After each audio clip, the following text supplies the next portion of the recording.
Selamat malam pemirsa, senang sekali saya Fahmi Andrian bisa hadir kembali bersama Anda. Tidak terasa sudah 2 minggu bencana banjir bandang dan tanah longsor di Sumatera Barat, di Sumatera Utara dan juga Aceh terjadi. Nah, menurut data terbaru Badan Nasional Penanggulangan Bencana, per hari ini 10 Desember 2025 jam 17:19 ada total korban meninggal 969 jiwa, hilang 252 jiwa dan terluka 5.000 jiwa. Infrastruktur vital mulai dari jembatan, jalan raya hingga rumah sakit rusak parah, memutus akses logistik dan juga tentunya bantuan. Nah, hutan menjadi benteng alami, pelindung banjir, longsor dan juga kekeringan tentunya. Namun, setiap tahun benteng ini terus menyusut, penebangan liar, alih fungsi lahan dan kebakaran hutan membuat kita semakin tentunya rentan. Nah, kita kembali diingatkan bahwa menjaga hutan bukan sekedar menjaga pohon, tetapi menjaga hidup kita, menjaga masa depan anak-anak kita. Malam hari ini arah angin akan mengangkat topik jaga hutan kita. Dan di studio sudah hadir narasumber spesial kita. Di sebelah kanan saya sudah ada jubir Satgas Penertiban Kawasan Hutan, Pak Barita Simanjuntak. Selamat malam Pak Barita. Selamat malam Mas Fahmi. Selamat malam Pak Firman, Pak Sadino. Nah, Pak Firman dan Pak Sadino juga. Pak Firman selaku anggota Komisi 4 DPR RI. Dan selamat malam Pak Firman. Selamat malam. Assalamualaikum warahmatullahi wabarakatuh. Selamat malam Pak Simanjuntak, Pak Sadino. Iya, Pak Sadino selaku pakar hukum kehutanan. Selamat malam Pak Sadino. Selamat malam, selamat semuanya. Terima kasih ya Bapak-bapak sudah hadir ke studio 7 di TVRI. Malam hari ini pembicaraan menarik sekali. Kalau kita lihat, saya langsung ke Pak Barita terlebih dahulu ini. Pak Barita, ini berbicara mengenai hutan ya, dan tentunya kita sudah tidak bisa lagi pungkiri korban sudah berjatuhan gitu Pak ya. Satgas PKH sudah sejak 4 Desember Pak ya 2025 Satgas PKH ini kan turun ke lapangan ya terkait dugaan kerusakan lingkungan di Sumatera. Apa saja mungkin yang menjadi fokus penyelidikan Satgas sampai dengan saat ini, Pak? Ya, Mas Fahmi. Yang pertama tentu saja keprihatinan kita terhadap bencana banjir longsor yang diakibatkan oleh pengelolaan hutan kita yang dilakukan secara serampangan. Itu yang pertama. Dan kita cukup prihatin ada banyaknya korban jiwa di sana. Yang kedua, tentu saja bagaimana jangka pendek mengatasi masalah ini dari aspek tugas-tugas dan kewenangan Satgas Penertiban Kawasan Hutan. Satgas Penertiban kawasan hutan ini, Bung Fahmi, dibentuk berdasarkan Peraturan Presiden Nomor 5 Tahun 2025. Ya. Jadi sebelum ada bencana kemarin itu sudah dibentuk dan sudah bekerja. Hanya saja ketika kita fokus jaga hutan kita akibat bencana banjir dan longsor, tentu saja dengan instrumen hukum yang ada, sebab di dalam Satgas itu ada 12 kementerian lembaga, juga ada di sana kepolisian, kejaksaan, kemudian ada otoritas kehutanan, ada penyidik pegawai negeri sipil yang sudah melakukan fungsi-fungsi investigatif. Nah, khusus Satgas telah melakukan penyelidikan terhadap sebab musabab dan khususnya korporasi yang diduga berkaitan langsung dengan bencana yang terjadi. Nah, karena itu penyelidikan yang dilakukan oleh Satgas itu dengan temuan-temuan lapangan dikoordinasikan dengan penyidik PPNS baik yang ada di kehutanan, lingkungan hidup yang sudah melakukan beberapa hal. Tentu ini akan dikumpulkan kemudian diverifikasi sebagai alat bukti yang cepat untuk selanjutnya ditentukan dan dilihat apabila di sana ada indikasi tindak pidana, maka akan dilakukan penegakan hukum pidana secara represif. Itu jangka pendek. Karena kita harus memberikan keadilan dan kepastian hukum bencana ini. Tentu ada yang harus bertanggung jawab. Nah, kemudian jangka menengahnya tentu saja tata kelola perbaikan dan pertanggungjawaban yang sesuai dengan tugas-tugas Satgas mengenai pemulihan kawasan hutan itu, karena Satgas bertugas menertibkan, sehingga langkah-langkah penertiban itu juga harus dilakukan dengan cara pembenahan pertanggungjawaban dari korporasi baik secara administratif, secara pidana maupun secara perdata terhadap semua konsekuensi dari akibat yang ditimbulkan dari masalah-masalah yang menimbulkan bencana ini. Jadi itu, Mas. Jadi langkah awal tentu saja diperlukan oleh rakyat adalah kepastian terhadap siapa yang bertanggung jawab, dan fungsi penyidikan yang ada di instrumen Satgas itu telah bekerja, dan dalam waktu cepat tentu saja itu akan dilanjutkan langkah-langkah penegakan hukum supaya kejadian ini tidak terulang lagi, dilihat di mana yang perlu diperbaiki tata kelola sistem manajemennya, kemudian pertanggungjawaban yang harus segera dilakukan. Jadi begitu garis besarnya, Bung Fahmi. Pak Barita, sejauh ini bagaimana mungkin temuan di lapangan terkait ribuan kayu gelondongan yang kita bisa saksikan juga di media sosial? Ini apakah adanya dugaan mungkin aktivitas tambang di kawasan hutan tersebut? Nah, ini kan khusus mengenai, kan ini spesifik ya. Misalnya kayu dan yang tadi disebut gelondongan kemudian ditemukan dibawa oleh arus banjir bandang dan longsor itu. Nah, ini tentu otoritas kehutanan yang akan nanti melakukan identifikasi, melakukan penyidikan, yaitu ada di situ penyidik pegawai negeri sipil. Dan karena di dalam Satgas ini ada 12 kementerian lembaga termasuk kehutanan dan lingkungan hidup, tentu itu akan dikoordinasikan, Mas. Sebab untuk mengetahui kayu jenisnya, apakah itu terjadi pembalakan liar, apakah proses kayu itu sehingga terbawa dan tergerus tanah longsor itu. Nah, itu butuh spesifikasi keahlian yang ada di bawah penyidik pegawai negeri sipil di kehutanan. Nah, selanjutnya proses hukum pro justisia akan dilakukan, sebab di situ juga ada kepolisian, di Satgas, dan ada kejaksaan.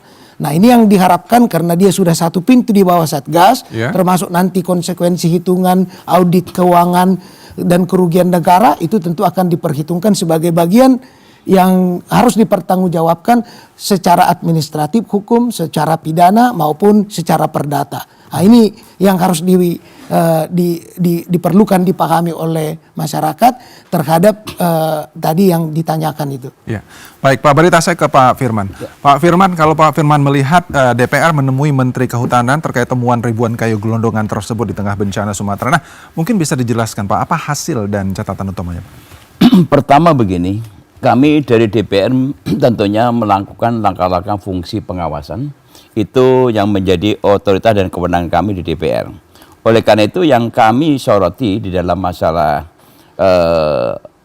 upaya atau langkah-langkah yang dilakukan oleh Kementerian Kehutanan, tentunya kita mulai membuka dari aspek legalnya atau aturan hukum. Bahwa di dalam Undang-Undang Nomor 41 tahun 99 itu adalah merupakan undang-undang kehutanan yang menyangkut aspek tata kelola. Oleh karena itu, ini pertama yang kita tanyakan. Apakah bagi perusahaan-perusahaan yang diberikan izin itu mematuhi tidak aturan hukum yang diatur di dalam Undang-Undang 41? Nah, oleh karena itu, di dalam Undang-Undang 41 mengatur hak dan kewajiban. Nah, selama ini ada hak yang diberikan kepada pelaku usaha, namun ada kewajiban. Nah, kewajibannya dilakukan atau tidak? Seperti melakukan, kalau di tambang itu ada reklamasi, kemudian kalau di sektor HPH itu ada yang namanya dana reboisasi. Nah, ini semua dijalankan secara konsisten atau tidak? Nah, di situ ada juga fungsi pengawasan dari kementerian. Fungsi pengawasannya dilakukan atau tidak? Nah, oleh karena itu kalau sampai ini tidak dilaksanakan, maka kita bisa menggunakan koridor putih hukum, yaitu di Undang-Undang Nomor 18 tahun 2013, di mana di situ mengatur sanksi-sanksi bagi pihak-pihak yang memang mempunyai tanggung jawab atau tidak melaksanakan tanggung jawabnya, termasuk daripada aparatur pemerintahan. Nah, ini yang kami pertegas. Nah, oleh karena itu ketika Menteri KLHK itu kita tanya apakah selama ini mereka itu mengeluarkan izin atau tidak, Pak Menteri menyampaikan bahwa selama dia menjabat hanya mengeluarkan satu izin, yaitu untuk alih fungsian untuk kepentingan pondok pesantren. Namun yang kami tanyakan lagi, tugas Menteri tidak hanya masalah izin, tapi juga ada fungsi-fungsi yang melekat, yaitu melaksanakan fungsi pengawasan tadi, dijalankan atau tidak. Nah, inilah yang kami kejar di situ. Harusnya walaupun dia Menteri baru, tidak boleh serta-merta Pak Menteri itu mengatakan saya hanya mengeluarkan satu izin. Yang penting itu adalah ketika Pak Menteri mengambil alih kepemimpinan harus ada konsekuensi dan risiko yang dihadapi, yaitu mengevaluasi dan melihat apakah izin-izin yang dikeluarkan ini sudah mekanisme benar atau tidak, prosedurnya benar atau tidak, pelaku usaha yang diberikan izin ini menjalankan tugas fungsinya sebagaimana yang diatur dalam Undang-Undang 41 dan undang-undang seterusnya tadi, itu benar tidak? Karena saya melihat bahwa di tahun 2005 ini saya sudah mendata bahwa 2001 itu ada kurang lebih 6 izin yang dikeluarkan di Aceh. Oke. Ya, itu untuk BPPH. Kemudian di Sumatera Utara itu ada 7 izin. Ya. Kemudian di 7 sama 13 ada 20 izin. Kemudian di Sumatera Barat itu 8 izin. Artinya ini ada banyak sekali di akhir menjelang masa jabatan menteri sebelumnya. Ya. Begitu banyak izin yang dikeluarkan. Ini harusnya menjadi tugas menteri untuk melakukan evaluasi. Oke. Nah, oleh karena itu kalau ini dilakukan evaluasi dan kemudian dilakukan pengawasan secara melekat, mungkin ini sudah bisa terantisipasi. Kan tidak mungkin dalam kurun waktu sekian tahun mengeluarkan segini banyak, padahal untuk mengeluarkan izin, apakah itu untuk prak kelapa sawitan, apakah itu untuk tambang, apakah itu untuk kepentingan HPH dan sebagainya, itu rigid sekali. Aturan sangat rigid sekali. Oleh karena itu saya melihat bahwa ini ada semacam entah ini kelalaian atau ini ada unsur pembiaran. Nah, ini yang kami khawatirkan. Kalau ada unsur pembiaran, maka kami menginginkan bahwa harus ada tindakan tegas, baik pada aparatur yang ada di kementerian maupun yang di luar kementerian. Itu yang kami tekankan di situ. Oke. Nah, apakah mungkin yang DPR juga, Pak? DPR melihat apakah sebagai faktor kerusakan lingkungan yang utama itu banjir dan longsor ini, apa memang penyebabnya karena kayu-kayu gelondongan itu, Pak? Intinya gitu, Pak. Begini, sebetulnya kayu gelondongan kan korban ini. Karena kayu sebetulnya kan kalau nggak ditebang nggak ada kayu gelondongan. Ini korban kayu ini. Harusnya kalau kita melihat filosofi daripada Undang-Undang 41 itu kan Tuhan hutan adalah karunia Tuhan yang harus dijaga dan dilestarikan untuk kehidupan. Ini prinsip dasar. Nah, oleh karena itu ketika ada izin-izin dikeluarkan, terus kemudian sampai terjadinya gelondongan-gelondongan kayu itu, saya pernah melihat kasat mata contoh di Rio. Pada waktu saya menyisir pantai sungai dari daerah mana itu waktu merantai sana itu sampai ke Pekanbaru, itu banyak sekali memang kayu-kayu itu yang ditaruh di pinggir-pinggir sungai. Kan biasanya itu penebang-penebang, entah itu penebang liar, entah itu penebang yang mungkin berizin. Biasanya itu kan kayu-kayu itu ada yang polanya dikinterkan. Kalau bahasanya dikinterkan, mengikuti arus air. Teman di koordinat tertentu itu diambil gitu kan. Itu yang terjadi. Nah, apakah ini bagian daripada itu atau ini bagian daripada pembalak liar? Itu yang saya lihat. Oleh karena itu kalau ditanya mengenai penyebab daripada bencana ini, ya ulah tangan manusia. Oleh karena itu kenapa terjadi? Karena tadi pengawasan yang tidak dilakukan secara maksimal. Itu yang saya lihat seperti itu. Karena saya pernah melihat fakta di lapangan, bahkan saya pernah menyusuri dari daerah Indragiri Hulu, kalau Indragiri Hilir itu sampai ke Pekanbaru itu saya jam 10 malam dari Indragiri Hulu sampai ke Pekanbaru itu subuh. Itu malam itu mobil itu, ya kalau ini contoh diri yang pernah saya lihat sekasat mata, truk-truk mengangkut kayu itu banyak sekali. Tapi saya ngantuk sebentar, nggak tahu beloknya kemana. Artinya itu di kanan kiri mesti ada penambung. Karena pada waktu mobil 1, mobil 2, mobil 3, begitu saya lewat ini udah hilang semua. Padahal saya pakai mobil yang kecepatannya lebih tinggi gitu. Nah, artinya bahwa kalau melihat kejadian seperti itu ada unsur pembiaran. Nah, oleh karena unsur pembiaran itu yang saya menceritakan adalah mesti ada aparat yang terlibat, entah itu ada oknum aparat keamanan yang membackingi, atau dari aparat pemerintah daerah, atau ada oknum lainnya yang mungkin membackup daripada pola-pola illegal logging. Baik, diasumsikan jadi ada pengawasan yang cukup lemah gitu, Pak. Tapi nanti di mananya kelemahan itu nanti kita cari. Ke Pak Sadino sebentar. Pak Sadino, kalau Pak Sadino melihat secara umum mungkin ya Pak ya, bencana di Sumatera ini apakah merupakan kombinasi dari faktor alam dan manusia, atau mungkin memang ada ya lain lagi gitu? Apa memang kan kemarin ada siklon Semar gitu yang mempengaruhi juga, atau ini memang puncaknya sudah memang harus diri? Pak Sadino melihatnya gimana? Ya, pertama mungkin sebenarnya pandangan saya memang ada faktor alam. Tetapi faktor alam ini sebenarnya tidak mutlak. Harusnya bisa dikurangi dan bisa diminimalisir. Ya. Nah, karena ada faktor manusia yang banyak, akhirnya dampaknya lebih dahsyat. Kan kalau kita melihat bahwa siklon itu perputarnya dari Malaysia, dari Thailand, dari Filipina, terus dari ke Indonesia, baru ke Sri Lanka yang terakhir. Di sana memang tidak ada kayunya, hanya memang murni air mengalir deras. Tapi di kita tambahnya adalah gelondongan pun ikut ada di situ. Berarti ada ditambah lagi yang alam, ditambah lagi. Sehingga kalau kita disampaikan akhirnya yang dahsyat menimbulkan dampak ya tentu di situ. Ini kan tadi adalah rentetannya dengan korban dan seterusnya. Makanya tak lupa pada malam hari ini kita bersama, saya kira saya ikut menyampaikan empati, berbela-sungkawa dan berduka kepada saudara-saudara kita di Padang, di Sumatera Utara dan Aceh. Tetapi juga memang kondisi kita, hutan kita memang sekarang itu banyak yang sudah terdegradasi. Itu yang harus kita catat juga. Degradasi ini entah karena memang juga karena illegal logging dan seterusnya. Saya sepakat dengan Pak Firman tadi, harus ada audit. Ya. Artinya neraca sumber daya hutan kita itu seperti apa sih? Karena kalau saya melihat data dari Aceh itu kawasan hutan kita masih 61%. Oke. Ya, di Sumatera Utara masih 45%. Di Sumatera Barat 55%. Artinya harusnya kalau itu memang hutannya masih baik, harusnya problemnya tidak terlalu banyak. Artinya jangan kita sekarang hanya berlindung di dalam luasan kawasan hutan. Jangan-jangan substansinya, hutannya sudah nggak ada.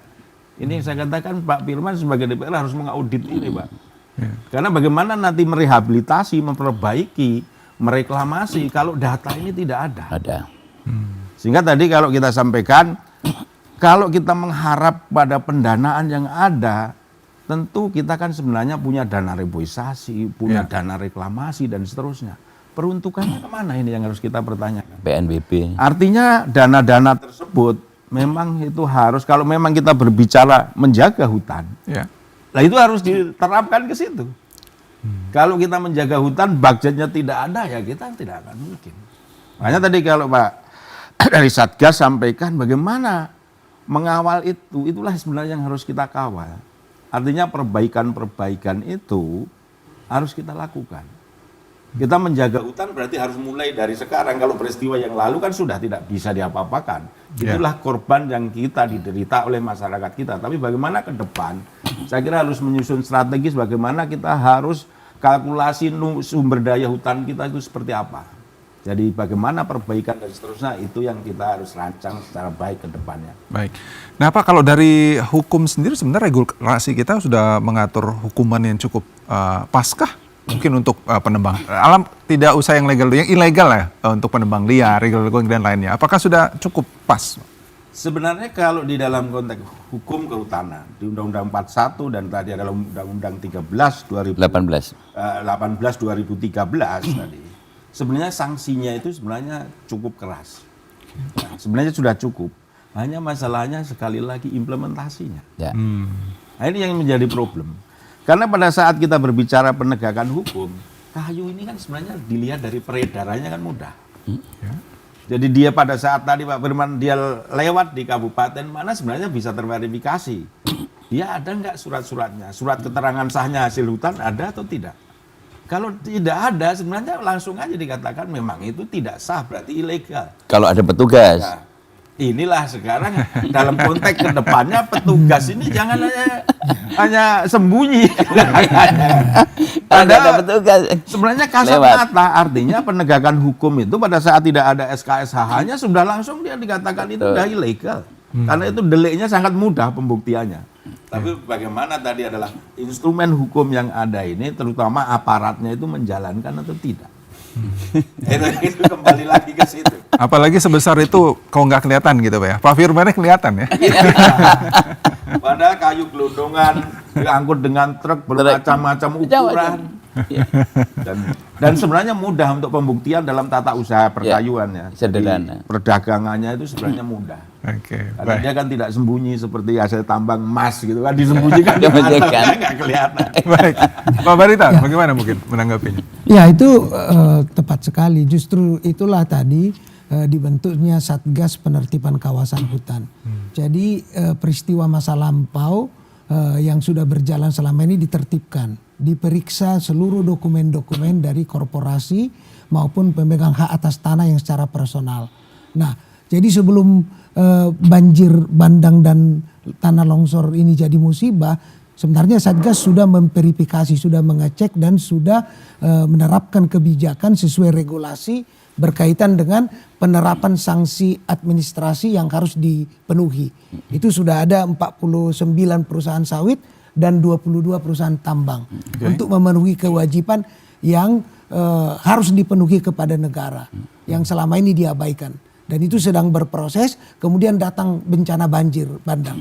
Nah, langkah-langkah efektif dalam rangka mengatasi dan memberikan kepastian hukum dan keadilan adalah melakukan fungsi penyidikan, Pak. Penyelidikan. Tentu saja di situ ada kehutanan, ada lingkungan hidup, ada ATR BPN, dan ke-12 kementerian lembaga itu ada di dalam Satgas. Sehingga fungsi koordinasi untuk menentukan pertanggungjawaban baik administrasi, penguasaan kembali kawasan hutan oleh negara sesuai dengan undang-undang, sebab Satgas ini landasannya undang-undang. Jadi kawasan hutan itu apakah dia hutan konservasi, apakah dia hutan lindung, ataukah hutan produksi, itu dikembalikan, dipulihkan keadaannya dari korporasi atau orang perorangan yang menggunakannya secara tidak sah, yang ilegal.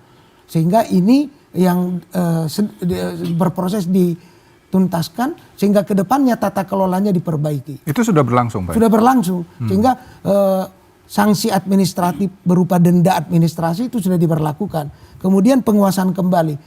Sampai sekarang sudah 3,8 juta hektar, Pak, dikembalikan lahan-lahan yang kawasan hutan kita yang dikuasai secara tidak sah dikembalikan ke negara.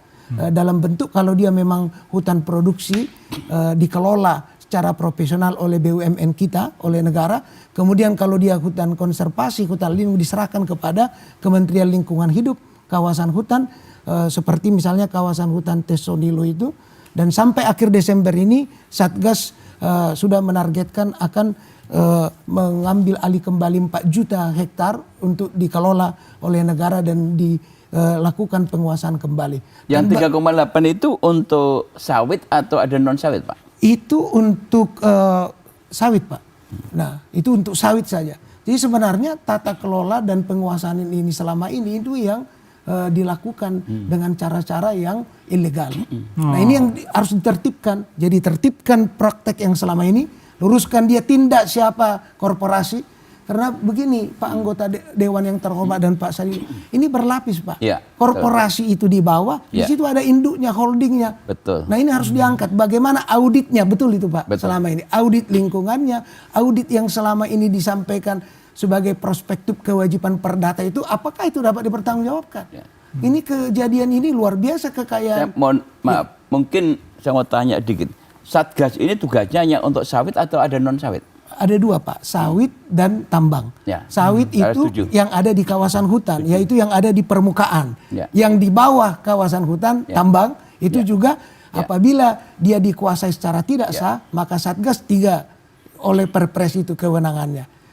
Termasuk ABH ya? Iya, berupa sanksi administrasi, penguasaan kembali dan unsur pidana. Ya. Apabila ditemukan memang ada pertanggungjawaban pidana, maka langkah-langkah hukum pro justisia, penegakan hukum akan dilakukan. Termasuk pada korporasi yang tidak bersedia atau tidak mau memenuhi kewajiban pengenaan denda administratif. Karena denda itu hitungannya juga ada dasarnya, yaitu peraturan pemerintah, dan ini diaudit oleh Badan Pemeriksa Keuangan Pembangunan yang ada di Satgas, Pak anggota Dewan.